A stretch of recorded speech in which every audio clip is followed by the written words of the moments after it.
The silent invasion. Dr. Lena Williams sat at her desk, the dim light of her office casting shadows over the scattered papers and holographic displays of alien DNA sequences. She had spent years studying the genetic anomalies in various species, but nothing could have prepared her for what she was about to uncover. The data in front of her was not just groundbreaking, it was terrifying. It all began when a military contractor had approached her with a strange request. They had discovered remnants of an ancient alien species in a remote underground facility, buried beneath the Antarctic ice. They believed that the species had died off millennia ago, but their technology suggested otherwise. At first, Lena had dismissed it as a government cover-up, but the more she dug into the samples, the more she realized that something far more sinister was at play. Lena's thoughts were interrupted by a soft knock on the door. She looked up to see Ethan, a young man in his mid-30s, standing in the doorway. His dark hair was disheveled and his eyes were filled with unease. "Lena, we need to talk," Ethan said, his voice shaky. Lena gestured for him to come in, sensing the urgency in his tone. Ethan had been working with her on the genetic research for months now, but he seemed more agitated than usual. "Is something wrong?" she asked, her voice calm but concerned. Ethan closed the door behind him and approached her desk. "I found something in the lab, something I didn't expect. The clone, the one we've been studying, it's alive, Lena, more alive than we thought." Lena's heart skipped a beat. The clone in question was a result of a military experiment involving the DNA of an ancient alien queen. The original plan was to create a weapon that could potentially be used to defend against an impending alien threat, but Lena had always been skeptical of the project's ethical implications. If the clone was somehow more than just a genetic experiment, if it had become sentient, then they were facing a far greater danger than they had realized. "Ethan, are you sure?" Lena asked, leaning forward, her fingers trembling slightly. Ethan nodded, his face pale. "I watched it. I watched the clone breathe for the first time. It's not just a replica. It's a perfect genetic match, but it's growing at an accelerated rate." Lena's mind raced. She had known the risks, but hearing Ethan's confirmation made it all feel far too real. "Where is it now?" she asked, standing up and grabbing her jacket. Ethan hesitated for a moment, clearly torn. "In the containment unit, but Lena, there's something else. I think the clone is communicating somehow. It's been sending out signals." "Signals?" Lena repeated, her heart pounding in her chest. "What kind of signals?" Ethan ran a hand through his hair, clearly struggling to find the right words. "It's not just the genetic makeup we're dealing with here. The clone, it's calling to something out there. I think the alien queen's essence is awakening inside of it." Lena felt a chill run down her spine. The alien queen's essence, the clone wasn't just a biological experiment. It was a key to something far darker. If the alien queen's essence was truly awakening, it meant the end of humanity as they knew it. The queen, a being of immense power, would soon reclaim her place at the head of an intergalactic empire, and Earth would be her first conquest.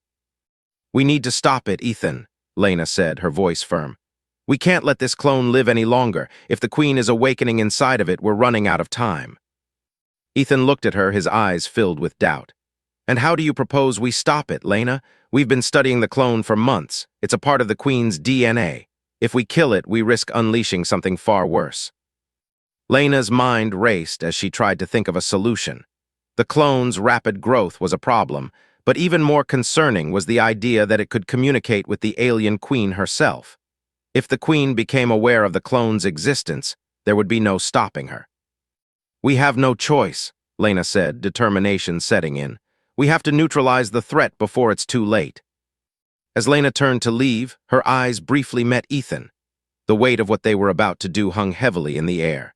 Neither of them wanted to be responsible for ending a life, but the stakes were higher than they had ever imagined. They were dealing with a force far beyond their control, a force that could wipe out humanity in the blink of an eye. "Let's go," Lena said, her voice resolute. Ethan followed her out of the office, the doors sliding shut behind them. As they walked down the sterile hallways of the underground facility, Lena's mind raced with thoughts of what might come next. The clone was alive, and the queen's essence was awakening inside it. She didn't know how much time they had, but she knew one thing for certain: they had to act quickly. The further they went into the facility, the more the atmosphere seemed to shift.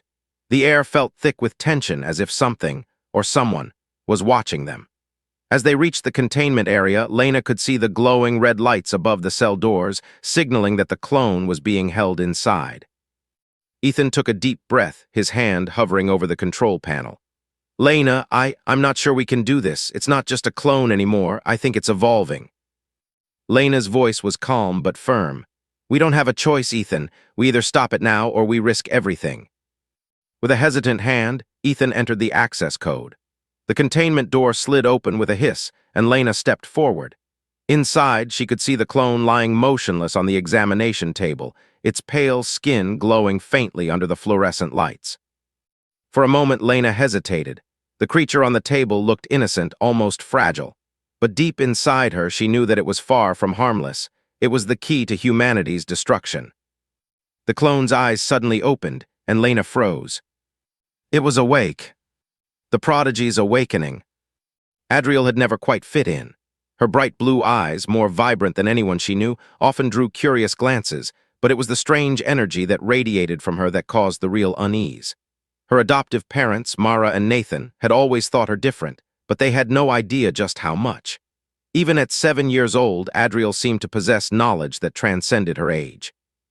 Her drawings were filled with symbols that made no sense to anyone but her, and her whispers, when she thought no one was listening, often echoed things she couldn't possibly know. Mara, a kind and patient woman, always tried to be understanding. Adriel, honey, why don't you play outside with the other children? They miss you, she would say, her tone soft as she looked out the window at the small backyard where a few children from the neighborhood had gathered. Adriel, however, never seemed interested in their games. She liked to sit on the back porch, her feet bare on the cool wooden planks, staring at the clouds as if they spoke to her. Her adopted father, Nathan, was less patient. He didn't understand why Adriel couldn't just be a normal child. She's not like other kids, he often muttered, his voice low and troubled. This is too much, Mara. She's a prodigy, sure, but I don't know if it's a gift or something darker. But it wasn't just her strange behavior that made her different. It was her powers. Adriel didn't understand them, not completely. But sometimes, when she was upset or frightened, the air around her would change, become thick with static, like a storm was about to break. She had broken things. Once, it was a glass, shattering into hundreds of tiny shards without her even touching it. Another time, a lamp had exploded when she'd simply reached out to adjust the light. Her parents had been scared, though they never said it aloud. They had tried to dismiss it as just an accident, a freak occurrence. But deep down, Mara and Nathan knew something was wrong. One warm afternoon, as Adriel sat on the porch, she felt a sudden pull in the back of her mind. It was a feeling she had grown familiar with, like a magnetic force that tugged at her soul, urging her to reach out. Adriel didn't fully understand it, but she knew she had to obey it. It was almost as if someone or something was calling to her. As the pull grew stronger, her thoughts began to scatter. The whispers in her mind were not her own. They were alien, sharp, ancient. A voice echoed in her head. Awaken, child. You are my heir. You are more than human. Adriel's breath caught in her throat. The voice wasn't just in her mind. It felt real, vibrating through her very bones. She gripped the railing in front of her, her fingers trembling. Suddenly there was a sound, a sharp crack. Looking around, Adriel saw nothing out of the ordinary. The backyard, with its few scattered toys and treehouse, seemed so peaceful. Yet her heart pounded in her chest. She knew that something had just changed. That night, as she lay in bed, she tossed and turned, unable to sleep. She kept hearing the voice over and over. You are my heir. The words echoed in her mind, louder than before. Then the whispering turned to a vision. Adriel's eyes snapped open as she saw flashes of a strange, towering figure. An alien queen, with glowing purple eyes and long, flowing hair that shimmered like starlight. The figure reached out toward her, its long fingers curling in the air, beckoning. You will rise.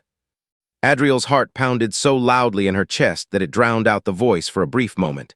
She felt the pull again, stronger now, as if something was demanding her attention. Suddenly, the vision changed. Adriel stood in a grand chamber, surrounded by walls made of a dark, obsidian-like stone. Her feet sank into a cold, metallic floor as she looked around in awe. The alien queen loomed before her, towering and regal. The queen's voice resonated through the chamber. You are mine, child. You carry my blood, my essence. You will be the one to restore our empire. Adriel gasped, the vision vanishing before she could understand it fully. She sat up, drenched in sweat, her breathing ragged. The pull was still there, more intense than ever. But the voice wasn't just a whisper now, it was a command. The next morning, Adriel tried to go about her day as usual, but everything felt different. As she stood in front of the mirror looking at her reflection, she noticed that her eyes seemed different. The blue had deepened into a darker hue, and they shimmered with an almost unnatural light. She stared at her reflection, transfixed by the changes, and as she did, the strange sensation returned. She felt as if something inside her was stirring, waking up from a long slumber. Her mother knocked on the door before entering. "Adriel, honey, are you okay? You look pale." Adriel forced a smile, but she couldn't shake the unease that crawled along her spine. She wasn't sure what was happening to her, or why the voice in her head felt so familiar, so certain of its power over her. "I'm fine, Mom," Adriel said softly, though her voice trembled. Mara smiled, though her eyes betrayed her concern. "All right, sweetheart, but if you're feeling strange again, you need to tell us." Adriel nodded, but the weight of her mother's words didn't ease the turmoil inside her. "You are mine," the voice kept repeating in her head. That afternoon, as she sat outside, she noticed a man watching her from a distance. His face was familiar. She had seen him in her dreams. He had dark hair with sharp features, and he wore an expression of grave concern. His eyes met hers, and she felt an instant connection, like he was waiting for something. Kyan, the name came to her, a whisper on the wind. His presence was important, though she had no idea why. Kyan wasn't the only one watching. Behind him, hidden in the shadows, were others, people who, like him, had been sent to keep an eye on her. They knew what she was. They knew that she was the key to something far larger than herself. Adriel's heart raced. She didn't understand what was happening, but deep down, she knew it wasn't just a coincidence. The voice, the visions, the strange man, it was all connected. She was being pulled into something beyond her control. As she stared at Kyan, he gave a brief nod and turned to walk away, as if he had fulfilled his task. Adriel's mind swirled with questions, but there was one that stood out above all the rest. What am I supposed to do now? The answer wasn't clear yet, but she would find it. One way or another, she was going to find out who she really was. The Queen's return. Queen Irieth's mind was a labyrinth of thoughts, memories, and ancient knowledge, memories that had been buried deep within her for centuries. For years, she had been dormant, her essence locked away in a crystalline stasis deep within the alien archives on a distant, dead world. But now, a stir, a ripple in the void. She could feel it. Her eyes flickered open. The stasis chamber hummed with an eerie energy as Irieth awoke, her long, translucent hair flowing like a river of stars. Her skin, pale and marked with the faintest trace of bioluminescent veins, shimmered as she slowly rose from the chamber. She had been reborn. It was not by accident that her mind had remained dormant for so long. There had been a plan, a design for her eventual return, one that involved a child. Her child. The one who now walked among humans, unaware of the power she was destined to wield. But the child, the clone, was not yet ready, and Irieth was not yet strong enough to take control of the body she had been born into. She had awoken in a chamber made of ancient materials, dark and incomprehensible to those who had tried to decipher them for centuries. A place built by her own hand, though the designs had long since been lost to history. Her people, the Xyrians, had ruled over countless worlds, but it was not the grandeur of empire she sought now. It was something more. She sought a new home, a new body, and most importantly, vengeance. The humans had no idea what they had unleashed. The child was the key to her rebirth, but the vessel had to be ready. Her essence had to be grafted perfectly into her new form, and until that happened, she would remain a shadow, only able to influence the world through the faintest whispers. Irieth's mind reached out to the stars, searching. It was subtle at first, just a tug, a calling. But as the days passed, she felt her power grow stronger. The bond between her and the clone child was undeniable. She could feel her every movement, her every thought, as if they were tethered by invisible strings. She could hear her. "Awaken, child." The voice echoed through the fabric of reality, a whisper meant for Adriel, the one who carried her blood. But something felt wrong. The child was changing. Her powers were evolving faster than Irieth had anticipated. The connection between them was still there, but it was different, distant, like a flame flickering in the wind. Adriel was resisting her, growing stronger than she should have been at her age. For now, Irieth was trapped in the shadows, just a faint pulse in the ether. But she knew that would not last. There were those among the humans who had been preparing for her return.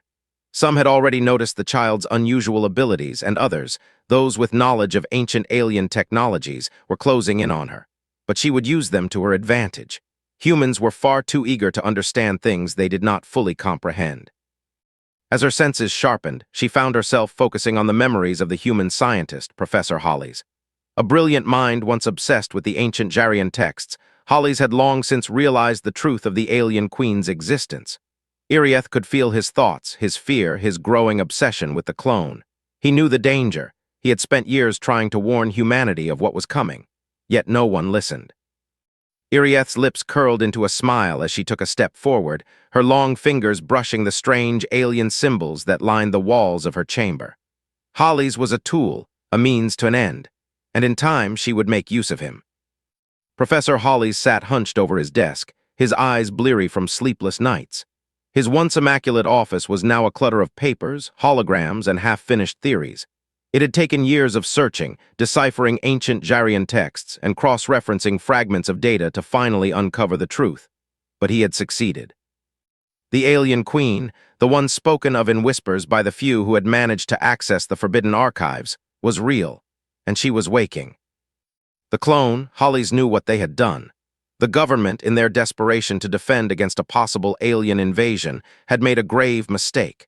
They had used the Queen's DNA, combining it with human genetic material in an attempt to create a weapon. But they hadn't realized that the child they had produced was more than just a weapon. She was the heir to the Jarian throne.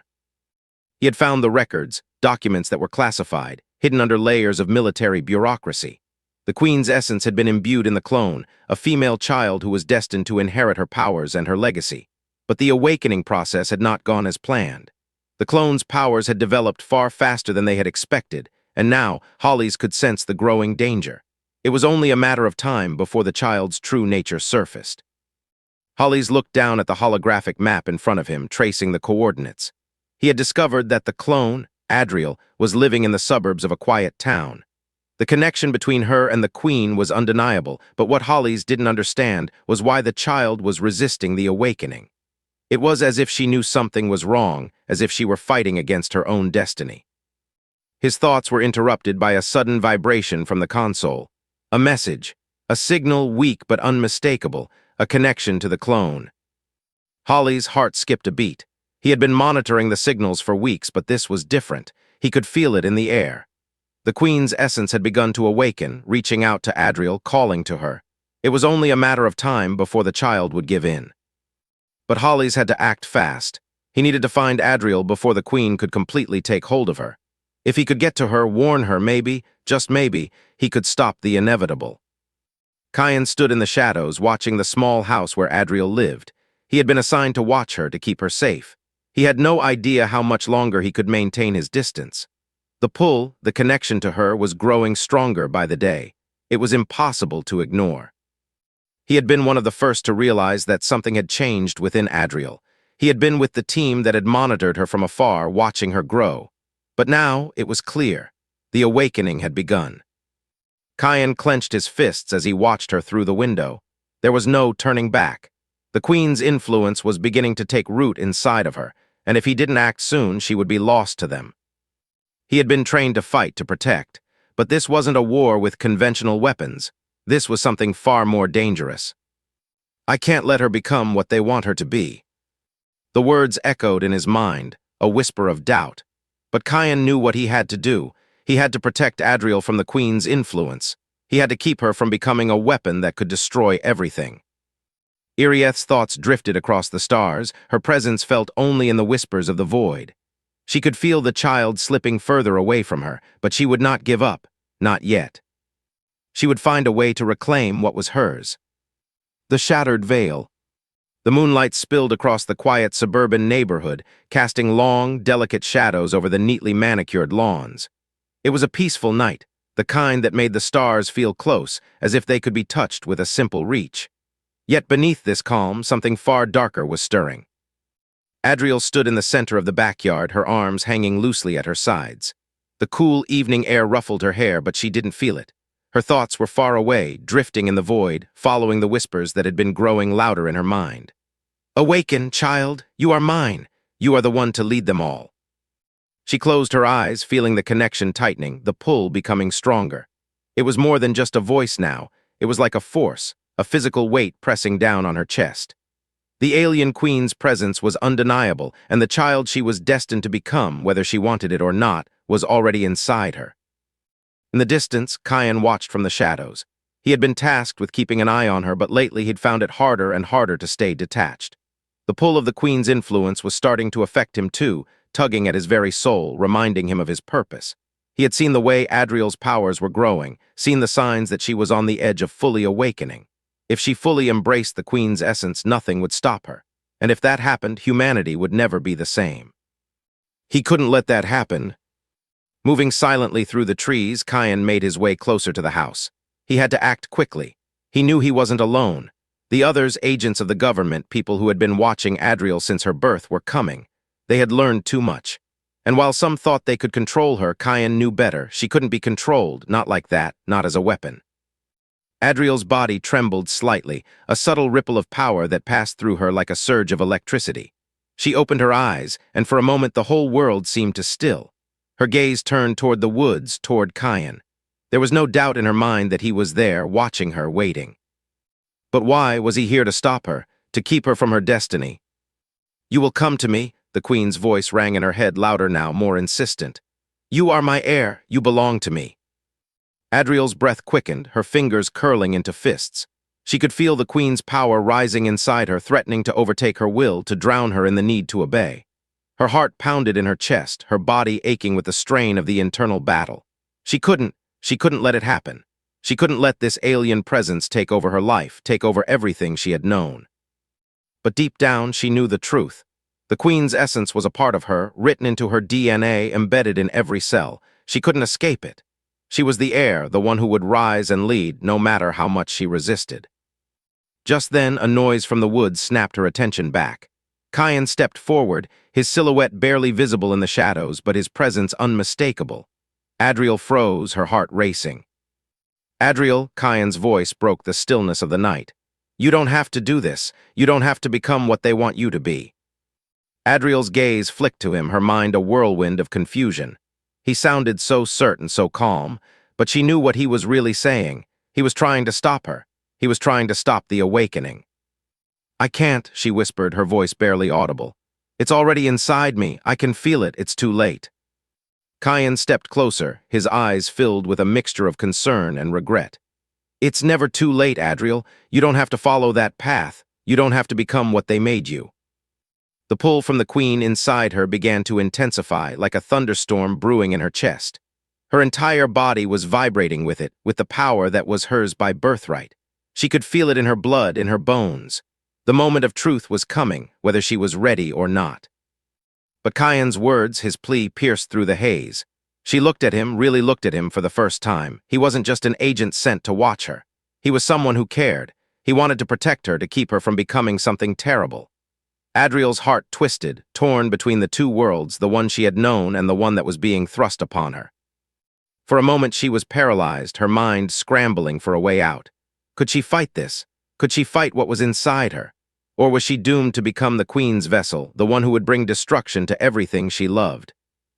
The queen's voice surged through her, sharp and commanding. "You will rise, child. There is no other way. You belong to me." Adriel staggered, her knees buckling as the force of the queen's power pushed her to the ground.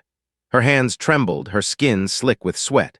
She could feel the alien presence wrapping around her mind, twisting it, distorting her thoughts. The overwhelming sense of purpose filled her, and for a moment she thought she might lose herself completely. "No," Kyan said softly, kneeling beside her. "Adriel, you don't have to do this. You're not alone." His hand reached out, hovering just above hers. She could feel the warmth of his presence, the quiet strength that radiated from him. It was enough to break through the cloud of darkness swirling around her. "Please fight," Kyan's words echoed in her mind, softer this time. "You are more than what they've made you. You are Adriel, not a weapon, not a queen." Adriel's breath hitched, her pulse racing as she gathered the strength to look at him. The queen's influence was still there, still clawing at her, but for the first time she didn't feel completely lost. She felt something else, a flicker of hope, a spark of resistance. I don't want to be the queen's puppet," she said, her voice hoarse. "I don't want to hurt anyone." Kyan's expression softened, but there was still fear in his eyes. Then we'll stop it together. Before Adriel could respond, there was a sudden shift in the air. The darkness around them seemed to grow thicker, more oppressive. The Queen's power surged, and Kyan's grip on her hand tightened as a sharp pain exploded in Adriel's chest. Adriel, Kyan hissed, his voice strained. Hold on, you're stronger than this. The pain intensified and Adriel's vision blurred. For a moment she thought she might pass out, but then, through the fog of power, she heard the voice again, louder now, almost triumphant. You are mine. But this time there was something different in her, something that fought back, something that refused to let go. With every ounce of her will, Adriel focused on the flicker of light inside her. She remembered Kyan's words, the hope he had given her. She wasn't a puppet. She wasn't a weapon. With a gasp, she forced the Queen's voice out of her mind, a fierce burst of energy radiating from her core. The air around her crackled with static, and for a brief moment she felt in control. But the battle wasn't over. The Queen's influence was strong. The war for her soul had only just begun. The last stand. The battle within Adriel's mind was far from over. The Queen's essence surged through her, a relentless, suffocating presence trying to claim control of her body, her soul, her very will. But now a spark of defiance had ignited. The connection between Adriel and the alien Queen was undeniable, but so was Adriel's resistance. Her body trembled with the strain of the psychic war that raged inside her. She could feel the power of Elias, the alien Queen, wrapping around her consciousness like a cold, unyielding chain. Yet even as that pressure threatened to crush her, Adriel found strength in something else. The warmth of Kyan's hand gripping hers, his voice echoing in her mind, urging her to hold on. Adriel, you're not alone. Kyan's voice was steady, but there was urgency in it now. You can fight this. You are stronger than she thinks. The Queen's presence loomed over them, and as Adriel looked into Kyan's eyes, she felt an overwhelming surge of emotion, fear, pain, but also something else. Something she had never felt before. Love. His gaze, filled with concern and determination, pierced through the fog in her mind. He wasn't just trying to save her from the Queen, he was saving her from herself. Don't let her win, Kyan whispered. Adriel's grip tightened around his hand, her fingers trembling. She could feel the power building inside her, the essence of the Queen fighting to take control. The alien force was older, wiser, more experienced than her own, but it underestimated one thing, the strength of human will. You are mine, the Queen's voice echoed, a cold, malevolent whisper that twisted Adriel's very being. Adriel shook her head, fighting the invasive thoughts. No, she breathed, her voice cracking with the strain. I am not yours. The Queen's laughter rang in her mind, cruel and mocking. You cannot resist me, child. You are my creation, my blood, my heir. I have always been within you. You will never escape me. But Adriel's mind was sharp, focused. She had to find a way out, a way to sever the connection between them before it was too late. There had to be something, some way to break free. Her thoughts raced, her heart pounding in her chest as she struggled to keep herself from being consumed by the Queen's influence. As the Queen's presence continued to press down on her, Adriel thought back to everything that had happened, the strange symbols she had drawn as a child, the whispers in her mind, the visions that had haunted her dreams. Everything had led to this moment. She wasn't just the Queen's heir. She was also something else, a person, a child of two worlds. She had been given the gift of choice. She could choose who she wanted to become. And she wasn't going to become a weapon. She wasn't going to be the Queen's puppet. The power surged again, stronger now, threatening to overwhelm her. Her breath hitched as the alien force surged within her, a dark storm that tore at her mind. It was like being caught in a hurricane, winds that howled and tore at the edges of her consciousness. But amidst the chaos, she found something else, something still pure, still human. The love she felt for Kyan, the memories of her adoptive parents, the life she had built for herself in this world. They were hers. No one could take that away. Adriel, Kyan's voice broke through the storm in her mind. You're stronger than this. With his words, something snapped, something inside her shattered. The storm within her exploded outward, a violent eruption of power that sent ripples through the air. The world around her flickered and distorted as the psychic battle reached its climax. She could feel the Queen's grip loosening, faltering for the first time. The Queen's voice shrieked in fury. You cannot defeat me. I am your legacy. I am your destiny. Adriel didn't listen. She didn't need to. In that moment, she realized something important. The Queen's power was tied to her, tied to the fear, the anger, and the darkness inside her. But it was also tied to something else, the lie that she had no choice. She did have a choice. Her mind, once clouded by the Queen's influence, was now clear. She reached deep within herself, finding the source of her strength, the love, the will to live as herself, not as a weapon. With that realization, she severed the Queen's connection to her, pulling herself free from the alien force. The Queen's voice, once so loud, now faded to nothingness. The storm inside her quieted. Adriel gasped, collapsing to her knees, the weight of the battle finally lifting from her shoulders.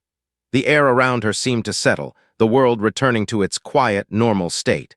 But she knew, deep down, that things would never be the same. Kyan was beside her in an instant, his hands steady on her shoulders as he helped her sit up. "Adriel," he said softly, his voice full of relief. "You did it. You stopped her." Adriel blinked, her breath coming in shallow gasps. Her body felt like it had been through a war, but inside there was a strange peace. She had won. The Queen's influence was gone, at least for now. But she knew that the battle was far from over. Irieth was not finished, not by a long shot. "I don't think it's over," Adriel said quietly, her voice hoarse. "The Queen, she's still out there, she won't give up." Kyan nodded, his face serious. "No, but we'll be ready, we'll fight her together." Adriel's eyes met his, and for the first time she didn't feel the weight of destiny pressing down on her. She didn't feel like a puppet or a weapon. She was Adriel, just Adriel. And she wasn't going to let anyone decide who she was. But in the distance, far beyond the stars, the Queen's essence stirred, her rage burning brighter than ever. She had been defeated, but only temporarily. The Queen's plans had been delayed, not destroyed. And soon she would return. But next time she would not be defeated so easily. Adriel, now fully aware of the power within her, would have to be ready. The war had only just begun. Epilogue: The Shifting Horizon.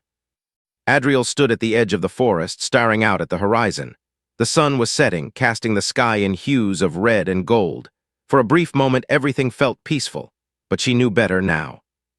She could feel the weight of her responsibility pressing down on her. The Queen was still out there, still lurking in the shadows, but Adriel wasn't afraid.